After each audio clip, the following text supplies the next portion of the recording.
두 번째 발표 시작하도록 하겠습니다. 국립대학교 사례이고요. 충북대학교 사례입니다. 이정미 재정사업기획부처장님 모시도록 하겠습니다. 큰 박수 부탁드립니다.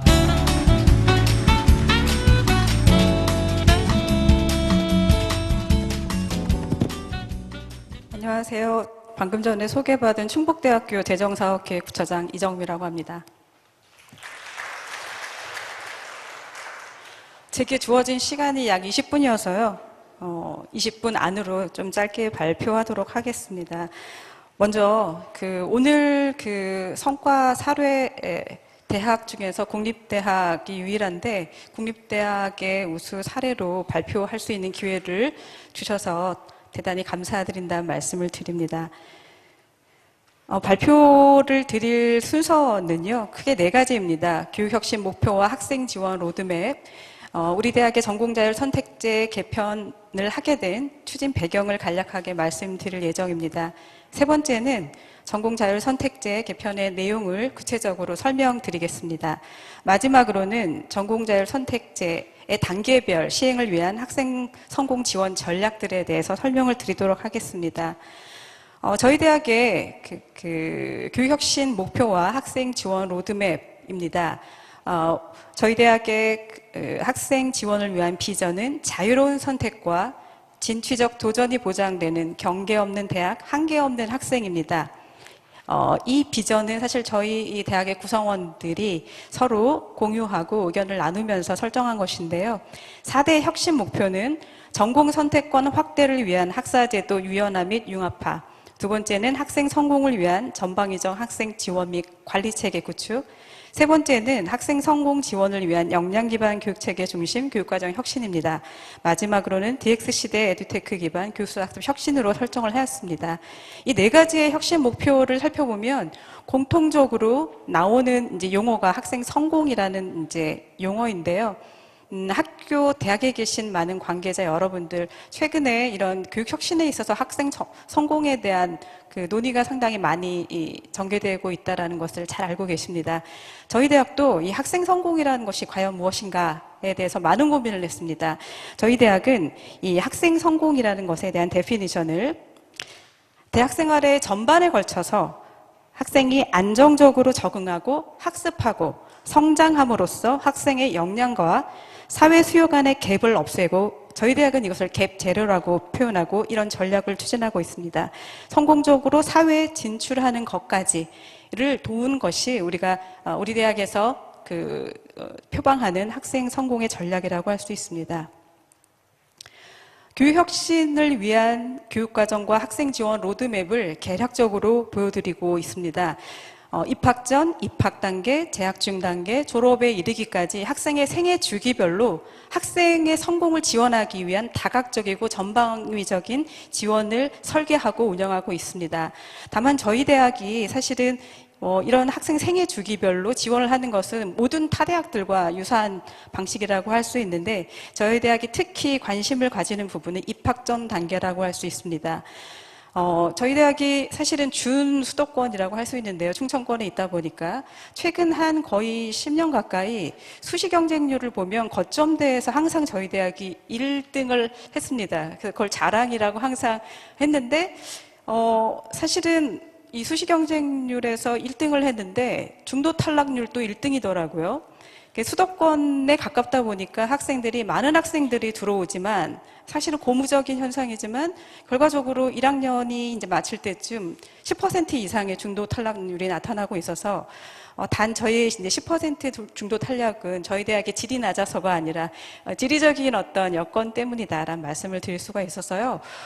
기본적으로 이 학생 성공을 위해서 지역에 정주할 수 있는 학생을 유치하는 것이 더 중요하다라고 깨닫게 됐고, 그것을 위해서는 지역에 정주할 수 있는 인재를 어떻게 발굴할 것인가에 대해서 주목하게 됐습니다. 많은 대학에서 역시 중학교 자유학기제나 고교학점제 지원 등을 많이 하고 있지만, 저희 대학은 데이터베이스에 기반한 지역에 정주하고 있는 학생들의 어떤 성적이나 어떤 성향이나 여러 가지 데이터들을 분석을 통해서 실질적으로 중학교 학생, 고등학교 학생이 충북대에 대해서 인식하고 충북대에 대한 좋은 어떤 인식을 가지고서 실질적으로 대학에 입학할 수 있는 그런 연계고리를 가지고 가질 수 있도록 저희들이 굉장히 이제 주목하고 있다라는 말씀을 드립니다. 입학하는 단계에서는 잘 아시다시피 전공 자율선택제가 시행되고 있는데요. 기존에 운영되고 있는 자율전공학부, 그 다음에 단대, 이유형이죠. 단대 자율전공, 그 다음에 여기 자율전공학부라고 잘못되어 있는데, 이제 자율전공학부의 일종인 그 바이오 헬스 자율전공학부가 있습니다. 그리고 이제 이 전공 자율선택제로 들어온 학생들이 대학 생활에 적응하고 전공을 순조롭게 탐색하게 하기 위해서 전공 탐색 교과목 A, B, 그리고 심화 과목을 최근에 개발해서 운영하고 있고요. 아카데믹 어드바이저 역시 이제 맞춤형 교육 지원을 위해서 최근에 채용하고 그 다음에 운영하고 있습니다. 사실은 교육 혁신이 이제 진전이 되면서 많은 대학에서 학수화 구조의 유연화, 융복합을 위해서 다전공제를 활성화하고 있는데요. 저희 대학도 오래전부터 이 부복수 전공이나 융복합 전공 트랙, 소단위 전공, 학생 설계 전공, 학생 설계 학기 등을 이제 운영하고 있습니다. 좀 더 자세한 내용은 발표 내용을 통해서 좀 설명을 드리도록 하겠습니다. 저희 대학이 전공 자율 선택제를 필연적으로 선택할 수밖에 없었지만 그러면 어느 정도의 비율로 전공 자율 선택제를 선택할 것인가 이 부분에 대해서 학내 구성원들이 상당히 고민을 오랫동안 했습니다. 결정적인 근거는 저희가 2023년에 충북대학교 재학생 설문조사를 실시했는데요. 학생들에게 이 커피 쿠폰 엄청 많이 뿌려서 약 1000명 이상의 재학생들이 응답한 결과를 토대로 했을 때 학생들에게 이런 질문을 했습니다. 학생이 만약에 다시 고3으로 돌아간다라고 할 때 자율전공 학부를 선택하겠느냐라는 질문을 했을 때 무려 63%에 이르는 학생들이 자율전공 선택해서 원하는 학과로 가겠다. 이런 대답을 했습니다. 사실상 우리가 학생 전공 자율선택제를 시행하는 이 마당에 많은 대학의 구성원들이 걱정하십니다. 학생들이 자기주도적인 역량도 없고 전공 탐색 역량도 갖춰져 있지 않은데 이렇게 무리하게 이렇게 빠르게 이게 시도했을 때 오히려 학내에 혼란이 있지 않겠느냐라는 우려를 많이 하시는데요. 실질적으로 저희 대학이 이 전공 자율선택제 비율을 정하는 데 있어서 많은 해외 대학에 벤치마킹을 했습니다. 미국의 한 20개 정도 넘는 사립대, 주립대학을 이제 분석을 해봤을 때 미국 대학은 재학생이 20에서 50%의 학생이 undecided major, 그러니까 말하자면 우리나라의 전공 자율선택제, 무전공제를 운영하고 있습니다. 그리고 기본적으로 재학생의 75%의 학생이 졸업할 때까지 최소 한 번 이상 전공을 바꾼다라는 통계가 있습니다.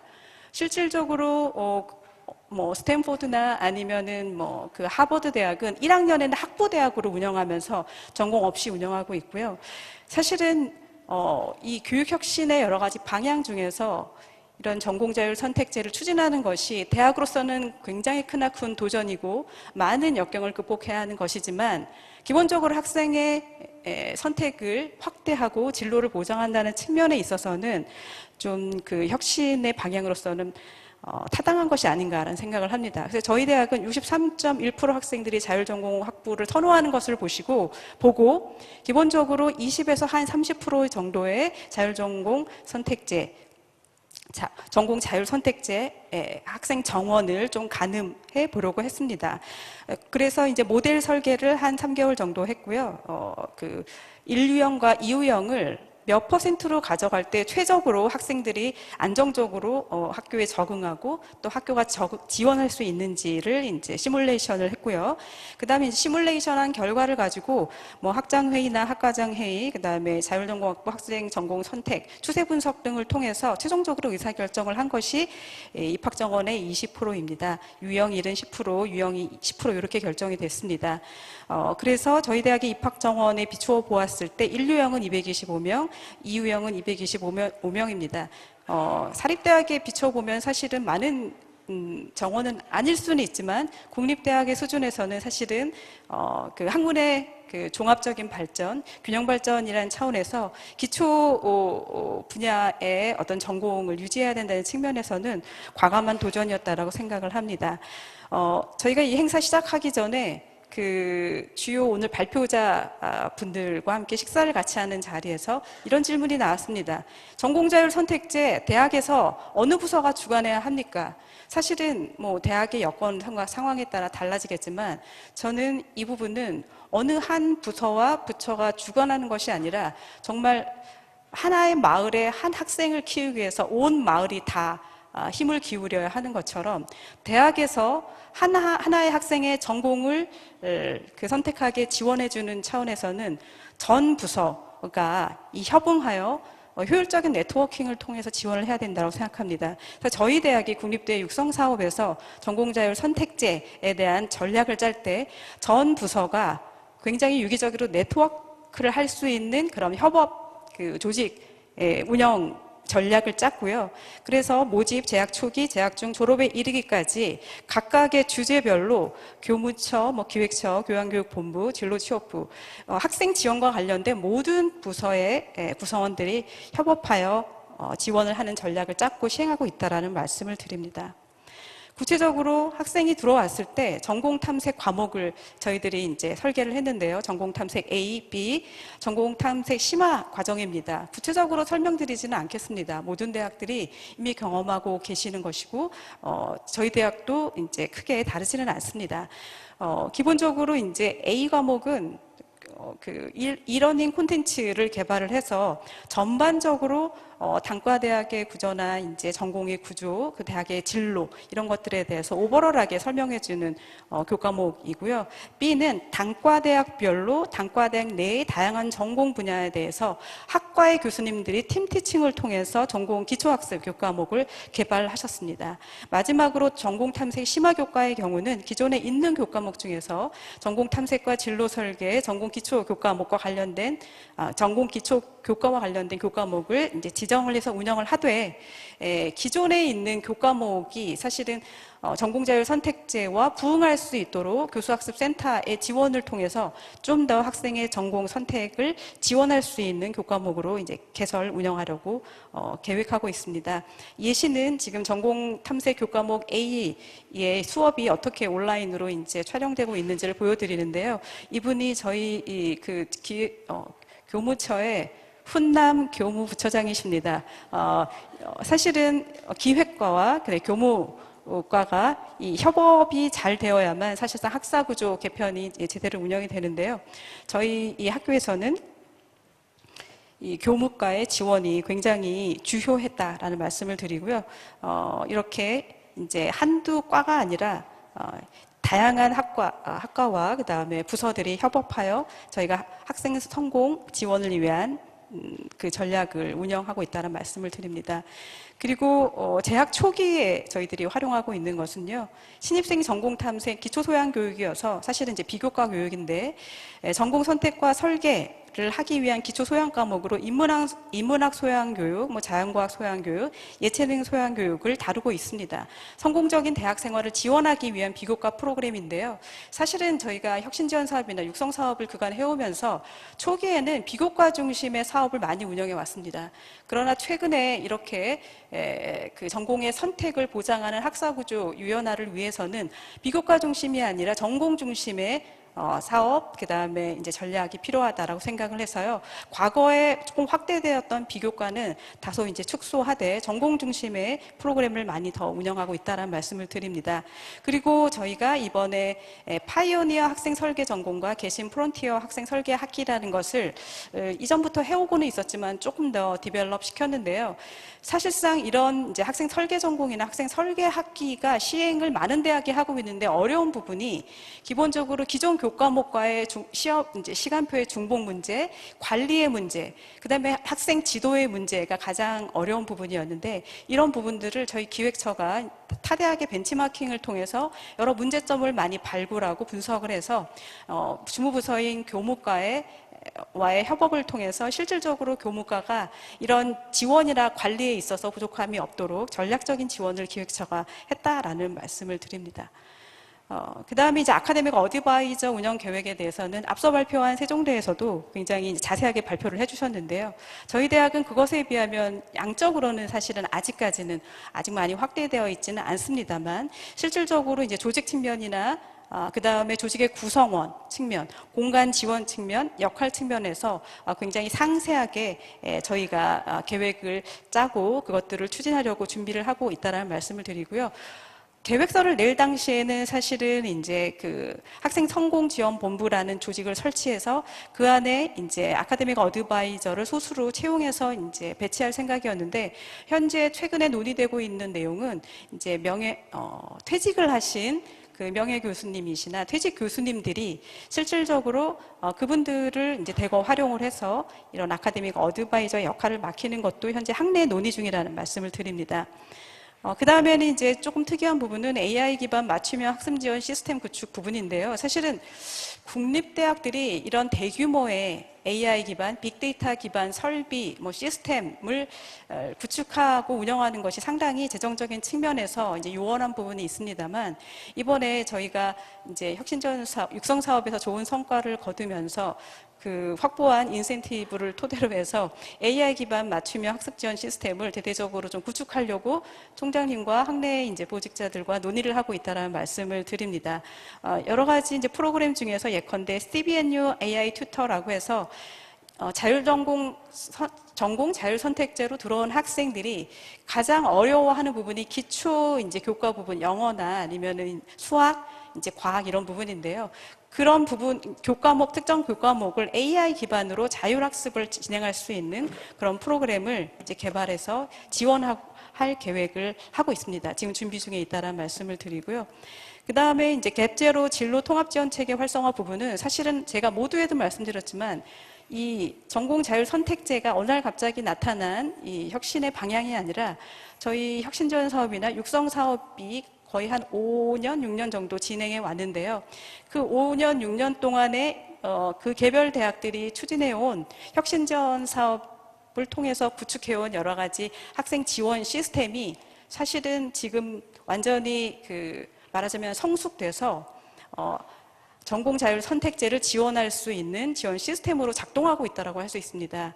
그런 측면에서 봤을 때 저희 대학의 취창업 진로 통합 지원 시스템도 역시 단기간에 전공 자율 선택제를 지원하기 위해서 만든 것이 아니라 5, 6년 동안 꾸준히 지속적으로 학생 지원을 위한, 취창업 지원을 위한 시스템과 프로그램과 전략을 짜면서 마련해 온 것인데요. 특히 이제 갭제로라는 어떤 데피니션은 저희 총장님의 공약사항으로서 학생이 가진 역량과 사회가 요구하는 그 요구 수준 사이의 갭을 완전히 없애게 하는 그런 차원에서 대학이 촘촘히 학생을 지원하는 그런 취창업 지원 프로그램을 만들어야 된다라는 공약사항에 기초해서 그 학년별로 촘촘하게 학생의 취업 성공과 진로 지원을 위한 프로그램을 운영하고 있다라는 말씀을 드립니다.